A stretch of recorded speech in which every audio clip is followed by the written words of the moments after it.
अस्सलाम वालेकुम students and viewers, उम्मीद है आप सब लोग खैरियत से होंगे। तो स्टूडेंट्स, अपने कल के लेक्चर में हमने मौज़म मुग़ल की बुक से प्रॉब्लम नंबर 1 जो है वो डिस्कस की थी। आज हम इंशाल्लाह ताला प्रॉब्लम नंबर 4 पेज नंबर 403 पर ये डिस्कस करेंगे। 2 और 3 हमने अभी इसलिए छोड़ दी है क्योंकि प्रॉब्लम नंबर 2, प्रॉब्लम नंबर 3 और प्रॉब्लम नंबर 20 जो है इनमें एक सेपरेट इशू है जो हम इंशाल्लाह ताला एंड पर डिस्कस करेंगे। तो अभी हम मोस्ट इम्पॉर्टेंट जो प्रॉब्लम्स हैं उनको डिस्कस करेंगे, उसके बाद फिर इंशाल्लाह ताला इनको भी डिस्कस करेंगे।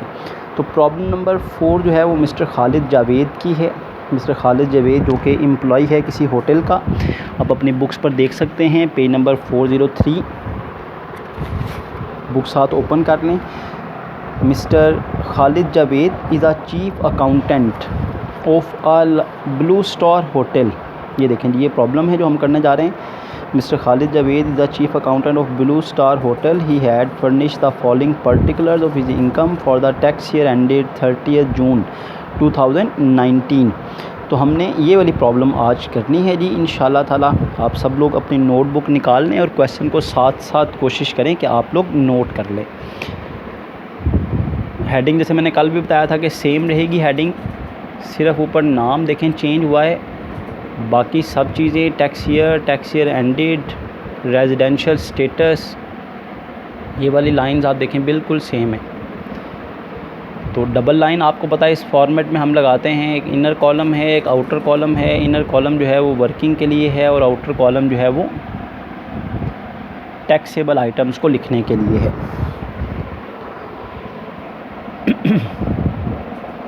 तो हमने क्वेश्चन करने का मैंने आपको तरीका भी कल बताया था, उसी को हम फॉलो करेंगे।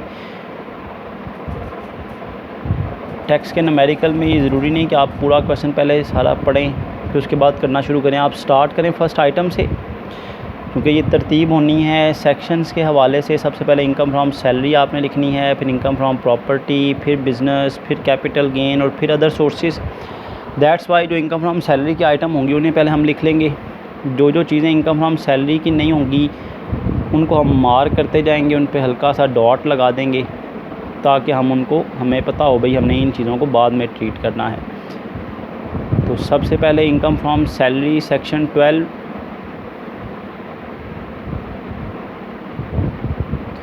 उसमें देखें जी आपके पास बुक पे पेज नंबर 403 सबसे पहले आपको गिवन है जी बेसिक सैलरी। बेसिक सैलरी लिखी हुई है जी 90,000 per month. Basic salary 90,000 per month. अभी 90,000 पर मंथ है, जैसे मैंने कल भी बताया था कि आपने एनुअल फिगर लिखनी है तो इसको 12 से मल्टीप्लाई कर दें। तो 90,000 को अगर आप 12 से मल्टीप्लाई करेंगे तो ये आएगा 10,80,000। बेसिक सैलरी आ जाएगी 10,80,000। बेसिक सैलरी के बाद आप नेक्स्ट मूव करें तो आपके पास बोनस है 1,30,000 का, और बोनस के बारे में आप जानते हैं बोनस जो है ये फुली टैक्सेबल होता है। 1,30,000 का फुली टैक्सेबल है। तो जो चीज़ें टैक्सेबल हैं उनको हम आउटर कॉलम में साथ साथ लिखते जाएंगे। ये सेकंड आइटम थी जी। थर्ड आइटम आपके पास तरतीब के लिहाज से अगर आप देखें तो लिखा हुआ है rent free unfurnished accommodation. Rent free unfurnished accommodation provide की जा रही है।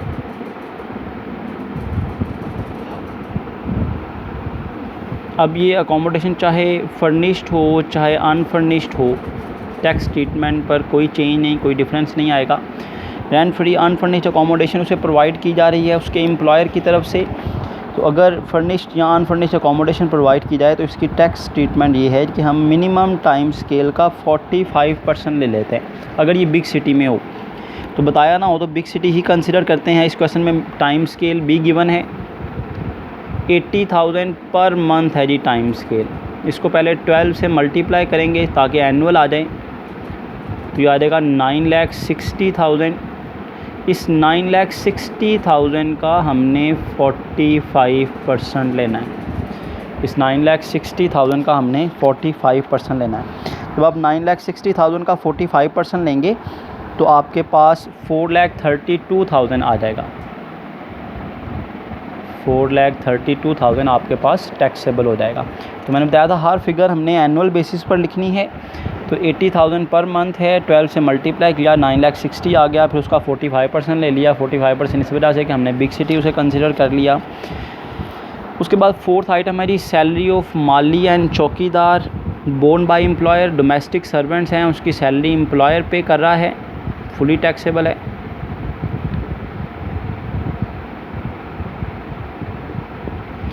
डोमेस्टिक सर्वेंट्स जो माली एंड चौकीदार है,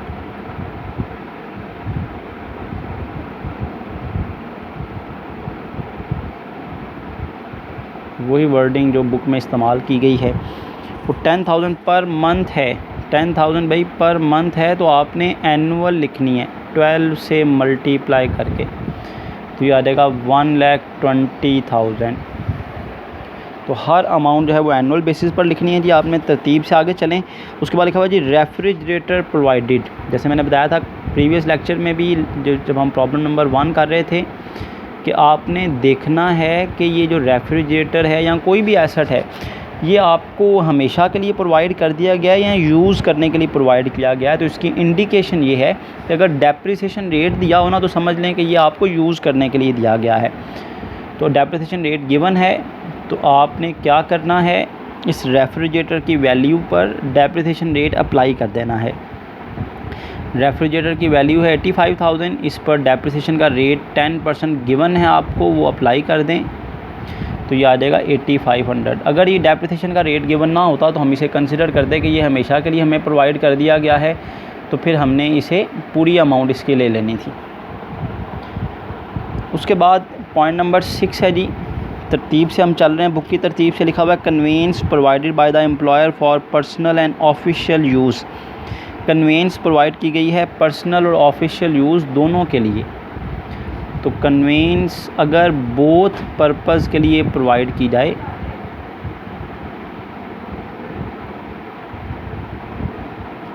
फॉर बोथ पर्पज़, तो कन्वेंस की वैल्यू का 5% ले लेते हैं। कन्वेंस की वैल्यू आपको गिवन है 9 लाख, इसका हमने 5% ले लेना है। अगर कन्वेंस दोनों पर्पज़ के लिए प्रोवाइड की जाए तो ये 45,000 आ जाएगा, जो कि टैक्सेबल हो जाएगा। इसी तरह देखें जी, इसी पॉइंट में आगे लिखा हुआ है जी, तो कन्वेंस प्रोवाइडेड के बिल्कुल साथ आप बुक पे देख सकते हैं जी, लिखा हुआ है जी as per company policy reimbursement of 1000 litre fuels rupees 95,000। तो जो कंपनी की तरफ से आपको फ्यूल मिलता है, फ्यूल एक्सपेंसेस रीइंबर्स्ड। अब ये जो फ्यूल है, ये इस वजह से आपको रीइंबर्समेंट हो रही है क्योंकि ये आपने ऑफिशियल पर्पज़ के लिए यूज़ किया होगा।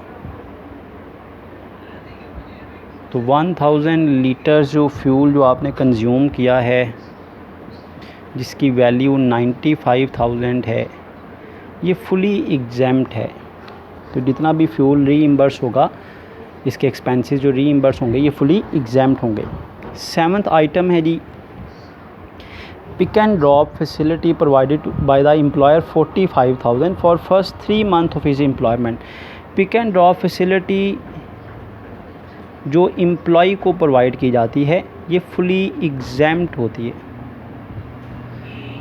इसकी जितनी भी वैल्यू हो, यहाँ पर 45,000 वैल्यू है, ये फुली एग्जेम्प्ट है।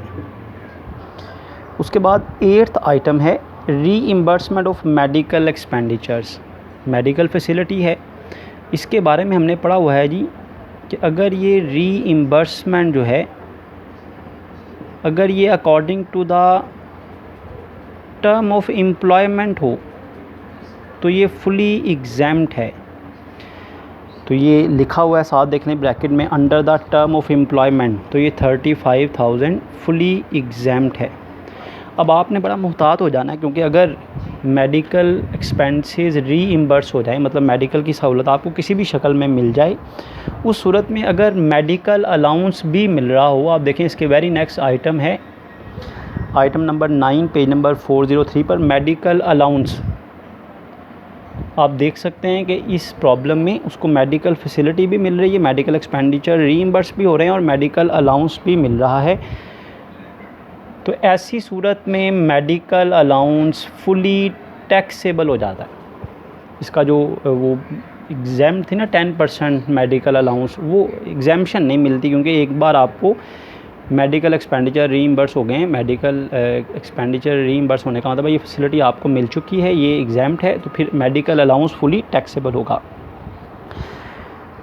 नेक्स्ट आइटम है जी balance of amount of interest free loan waived off. Amount of loan waived off का मतलब ये है कि आपको लोन माफ़ कर दिया गया है। लोन की जो रकम आपने कंपनी को पे करनी थी ना, वो वेव्ड ऑफ का मतलब है आपको माफ़ कर दी गई है, छोड़ दी गई है। तो जितना भी बेनिफिट आपको इस सेंस में मिला है 1,80,000 का, इतना लोन था जो बाकी था, जो आपने रीपे करना था, वो वेव्ड ऑफ कर दिया गया। तो ये 1,80,000 का आपको बेनिफिट हो गया। उसके बाद 11th आइटम है special relief allowance. Special allowance होता तो वो एग्ज़ाम था, स्पेशल रिलीफ अलाउंस जो है ये फुली टैक्सेबल होता है, फुली टैक्सेबल है जी। उसके बाद 12th आइटम है सब्सिडाइज लंच। सस्ता खाना उसे मिल रहा है, सब्सिडाइज लंच फैसिलिटी। अब सब्सिडाइज लंच फैसिलिटी अगर होटल के एम्प्लॉय को मिलेगा तो ये फुली एग्ज़ाम्ड होगा। और जैसा कि मैंने आपको क्वेश्चन के स्टार्ट में ही बताया था कि जो मिस्टर खालिद जावेद है, ये चीफ़ अकाउंटेंट है ब्लू स्टार होटल का। होटल के एम्प्लॉय के लिए जो लंच फैसिलिटी है, सब्सिडाइज लंच फैसिलिटी हो या लंच फैसिलिटी हो, ये फुली एग्ज़ाम्ड होती है। तो सब्सिडाइज लंच फुली एग्ज़ाम्ड है क्योंकि ये होटल का एम्प्लॉय है। तो जैसा बिज़नेस होगा वैसी जो फैसिलिटी है वो फुली एग्ज़ाम्ड है, एक्सेप्ट ट्रांसपोर्ट। उसके बाद आप देख सकते हैं पॉइंट नंबर 13 है मोटर व्हीकल टैक्स पेड। तो इसको आपने मार्क कर लेना है। देखिए मैंने इसको मार्क कर लिया है, मोटर व्हीकल टैक्स पेड को मार्क कर लेना है, क्योंकि ये tax paid tax deducted at source में आना है। तो इस तरह जो आइटम हमने तरतीब से पढ़ रहे हैं, जो आइटम इनकम फ्रॉम सैलरी से रिलेटेड नहीं है या जो कंप्यूटेशन में जाकर आपने बाद में जिसका इफ़ेक्ट लिखना है, उसको मार्क कर लें ताकि याद रहे भाई ये आइटम हमने भी पेंडिंग कर दिए। उसके बाद expenditure on entertainment facility. Entertainment facility, entertainment के हवाले से कुछ एक्सपेंडिचर हैं provided by the employer for the personal benefit of employee. तो ये जो एंटरटेनमेंट एक्सपेंडिचर हैं पर्सनल बेनिफिट के लिए, ये फुली टैक्सेबल हैं। Entertainment expenditure for personal benefit, अगर ये ऑफिशियल बेनिफिट के लिए होते तो फुली एग्ज़ाम्ड होने थे, पर्सनल बेनिफिट के लिए हैं तो ये एंटरटेनमेंट एक्सपेंडिचर 10,000 फुली टैक्सेबल होंगे। नेक्स्ट आइटम है जी 15th number item profit on securities issued by banking company. आपने किसी बैंकिंग कंपनी में इन्वेस्टमेंट की हुई है, वहाँ से आपको प्रॉफिट मिला है, ये FTR की आइटम है जिस पर 10% टैक्स आपको याद होना चाहिए। इसको भी हमने मार्क कर लिया। उसके बाद 16th आइटम है जी children education fee paid by employer. Fully taxable है क्योंकि उसका अपना इंस्टीट्यूशन नहीं है। Children education fee paid by employer कितनी है जी 65,000 फुली टैक्सेबल है। अगर अपने इंस्टीट्यूशन में होती तो फुली एग्ज़ाम्ड होनी थी, अभी फ़िलहाल फुली टैक्सेबल है। उसके बाद 17th आइटम है जी पेज नंबर 403 पर गैस एंड इलेक्ट्रिसिटी अलाउंस।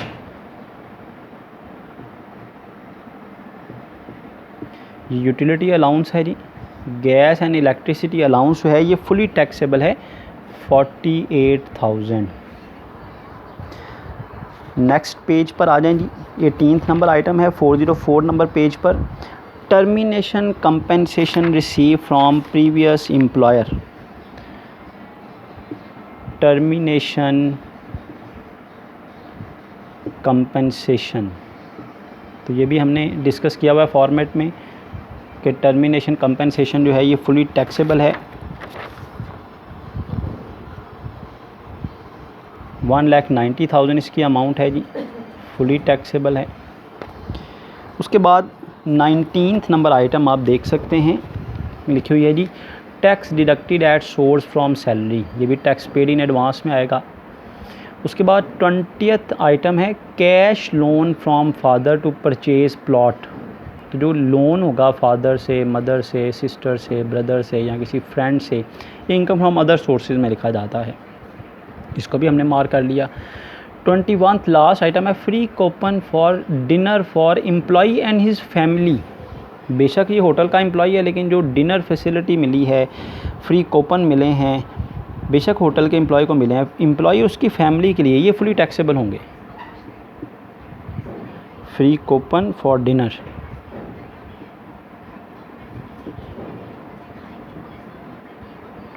ये फुली टैक्सेबल होंगे जी 50,000। तो यहाँ तक हमने सारा क्वेश्चन रीड आउट किया, तो यहाँ तक आपके पास सैलरी इनकम की आइटम्स थी, तो यहाँ तक आपने टोटल कर लेना है, आपके पास आ जाएगी टोटल सैलरी इनकम।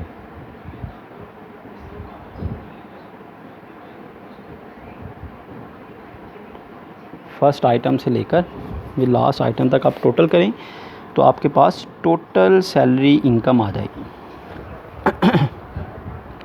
तो यहाँ तक आप टोटल करेंगे तो आपके पास टोटल सैलरी इनकम आएगी जी 25,03,500, 25,03,500, 25,03,500, ये आपके पास टोटल सैलरी इनकम आ गई 25,35,00। टोटल सैलरी इनकम के बाद नेक्स्ट हेडिंग आपने देनी है इनकम फ्रॉम प्रॉपर्टी की। हमने पूरा क्वेश्चन पढ़ा है, कोई इनकम फ्रॉम प्रॉपर्टी नहीं है। उसके बाद इनकम फ्रॉम बिजनेस सेक्शन 18 वो भी नहीं है, कैपिटल गेन वो भी नहीं है। हाँ, इनकम फ्रॉम अदर सोर्सेज जो लास्ट हेड है वो है, उसकी एक इनकम हमारे पास है। यहाँ पर हेडिंग दें इनकम फ्रॉम अदर सोर्सेज।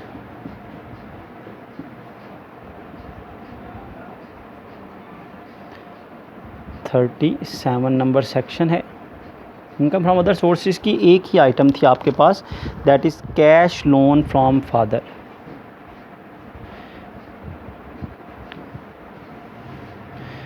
अब लोन आपने किसी से भी लिया हो, अगर ये थ्रू क्रॉस चेक लिया हो तो एग्जाम्प्ट होता है, लेकिन कैश लोन अगर आपने कैश में लोन लिया, चाहे फादर से, मदर से, ब्रदर से, सिस्टर से या किसी फ्रेंड से, तो कैश लोन का क्योंकि प्रूफ नहीं होता, that's why it is fully taxable, चाहे किसी भी पर्पज़ के लिए लिया हो। तो ये 2,50,000 आपके पास फुली टैक्सेबल हो जाएगा। तो यहाँ तक देखें इनकम फ्रॉम सैलरी के बाद प्रॉपर्टी नहीं थी, बिज़नेस नहीं था, कैपिटल गेन नहीं था, अदर सोर्सेज की इनकम थी वो हमने लिख ली। तो यहाँ तक हमने सारी सोर्स ऑफ इनकम्स को लिख लिया है। तो यहाँ तक आप टोटल करेंगे तो आपके पास आ जाएगी टोटल इनकम 25,35,00 में आप 2,50,000 ऐड करें तो आपके पास टैक्सेबल इनकम आ जाएगी 27,53,500, 27,53,500 टोटल इनकम आ गई। अब टोटल इनकम में से 5 चीज़ें माइनस होती हैं, ज़कात, worker welfare fund, donation under clause 61 schedule 2, contribution to the approve pension fund और चिल्ड्रन एजुकेशन फ़ी। 5 नहीं है इस क्वेश्चन में, तो इसका मतलब है जो चीज़ें माइनस होनी थी वो तो नहीं है, तो आपकी टोटल इनकम ही आपकी एक्चुअल टैक्सेबल इनकम हो जाएगी।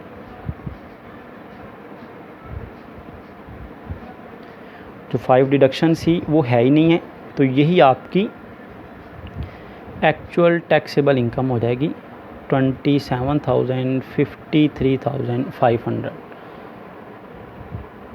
27,53,500।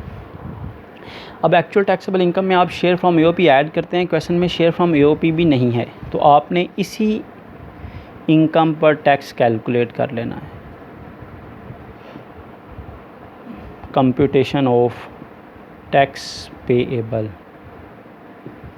कैसे टैक्स कैलकुलेट करना है आप जानते हैं कि आपने 27,53,500 ये जो आपकी टोटल इनकम है इसको टैक्स रेट के टेबल में देखना है। इनकम टैक्स के जो सैलरीड पर्सन के लिए टैक्स रेट गिवन है आपको बुक में, उस टेबल में देखें आपकी इनकम किस स्लैब में आ रही है। तो आप देख सकते हैं जी आपकी इनकम है 27,53,000, तो 27,53,000 ये 5वीं स्लैब में आ रही है।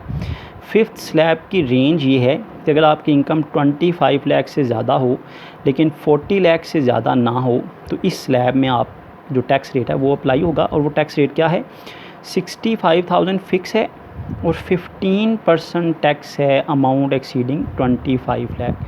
65,000 ये फ़िक्स टैक्स है। 25 लाख से क्योंकि ये स्लैब शुरू हो रही है तो 25 लाख का फ़िक्स टैक्स 65,000 हो गया और 25 लाख से जितनी इनकम ज़्यादा है उस पर 15% टैक्स रेट अप्लाई हो जाएगा। तो हम ये टैक्स यहाँ पर कैलकुलेट करते हैं जी। आपकी इनकम का एक पोर्शन जो 25 लाख का है उस पर तो फ़िक्स टैक्स है 65,000 और जितनी इनकम 25 लाख से ज़्यादा है पहले वो निकालें। आपकी इनकम है 27,53,500, ये 25 लाख से कितनी ज़्यादा है जी, ये ज़्यादा है जी 2,53,500। इस पर 15% टैक्स होगा, इस पर 15% टैक्स होगा।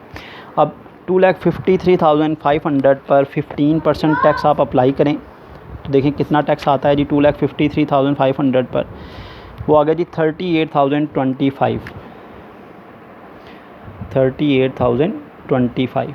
तो यहाँ तक आपका एक्चुअल टैक्स पेएबल आ जाता है, एक्चुअल टैक्स पेएबल। तो 65,000 और 38,025 को आप ऐड कर दें तो आपके पास एक्चुअल टैक्स पेएबल आ जाएगा 1,03,025,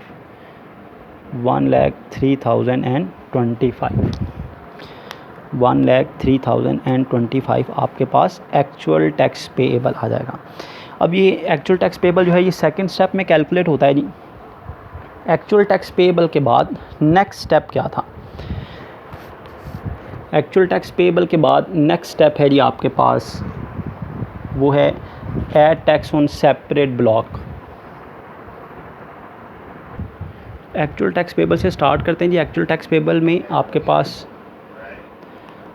एक्चुअल टैक्स पेएबल आपके पास आया था जी 1,03,025। वहाँ से आ गई, हम नेक्स्ट पेज पे कंटिन्यू करते हैं जी।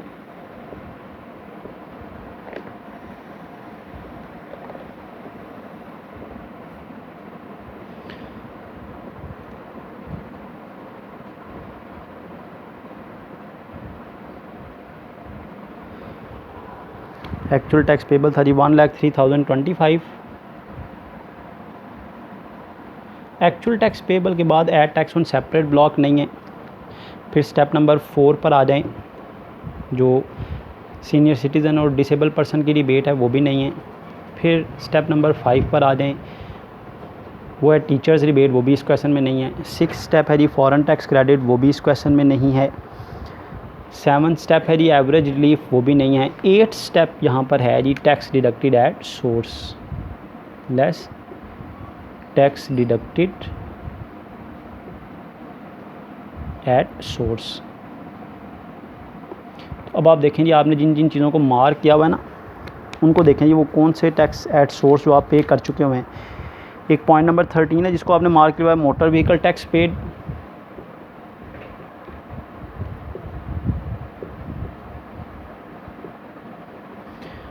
मोटर व्हीकल के साथ आपने टैक्स पे किया था जी 30,000। उसके बाद पॉइंट नंबर 19 था tax deducted at source from salary.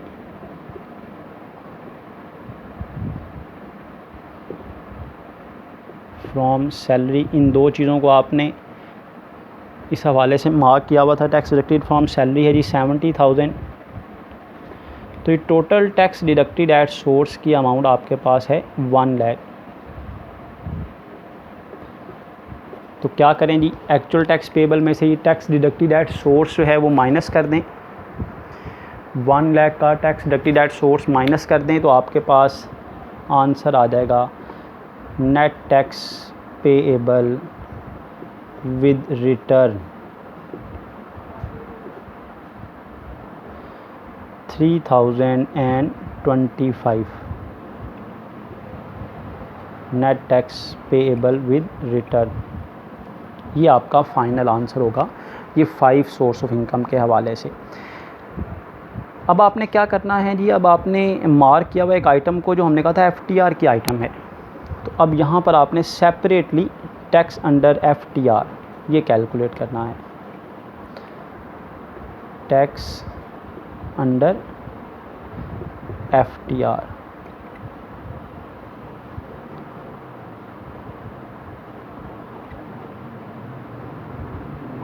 तो हमने क्वेश्चन रीड आउट करते वक्त मैंने आपको एक आइटम बताई थी जो FTR से रिलेटेड थी। पॉइंट नंबर 15 देखें, मैंने आपको मार्क करवाया था 403 पेज पर, profit on securities issued by banking company. Profit on security issued by banking company. Profit on security issued by banking company की अमाउंट थी जी 30,000। ये आपने याद रखना है कि बैंकिंग कंपनी से आपको जो प्रॉफिट मिलता है, इस पर टैक्स है FTR के अंडर 10%, तो इस पर 10% टैक्स रेट अप्लाई करें, 3000 टैक्स आ जाएगा। तो ये टैक्स अंडर FTR की एक ही आइटम थी, टैक्स अंडर FTR के टैक्स रेट आपको याद रखने पड़ेंगे। तो ये 3000 टैक्स अंडर FTR है। यहाँ तक हमारा जो प्रॉब्लम नंबर 4 है पेज नंबर 403 पर, वो कंप्लीट हो गई। उम्मीद है आपने इसको अंडरस्टैंड कर लिया होगा। इसको अच्छी तरह से वॉच करें। कोई भी क्वेश्चन है तो आप कमेंट्स में पूछ सकते हैं। जज़ाकुमुल्लाह खैर।